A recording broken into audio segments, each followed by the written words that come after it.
How do you find the situation in the Middle East between Israel and Iran? How Israel would benefit from a second war? Of course, the 12-day war, as they call it, there is obviously the front end expectation is plan A was to destabilize the quote regime in Tehran.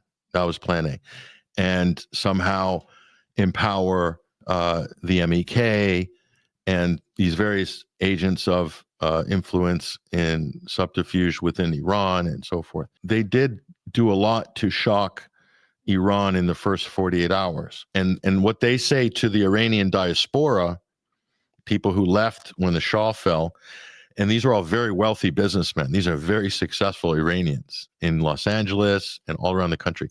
The MEK will front these big conferences, and they'll have all these Iranian expatriates who would like to see the Islamic Republic fall. And they say to them, you know, we are going to support the MEK. This will be like John McCain back in the day. And we'll be marching on Tehran this time next year. Just give us your support. So they'll write out all their checks for the U.S. congressmen and senators because they believe that they're going to deliver regime change in Tehran, you see. And the MEK is just a vehicle, a financial vehicle for really circulating cash, which kind of originates with wealthy Iranians in the West. They're promising a dream that probably they can never deliver. And they really got a great public relations win on the attack on Iran initially. And then Iran started hitting back. No amount of propaganda could change that story after about a week.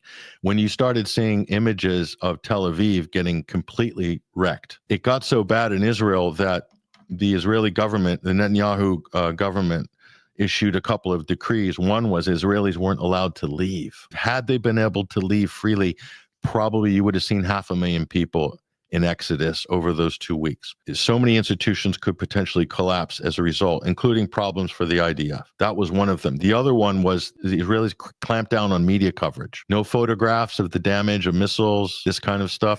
Iran hitting all these military targets and institutions, I think it really hurt Israel to the point where Israel, I think, required the U.S. to bail them out. For Israel, is a disaster. Had that continued for another 2 weeks, you would have seen a collapse of the Netanyahu regime, a mass exodus from Israel, enough to really destabilize the country, and I think a permanent damaging of the Israeli brand as a regional hegemon. And I think Iran didn't want to go into full-scale blows with the United States for good reason. And there's no other international actor that will restrain them.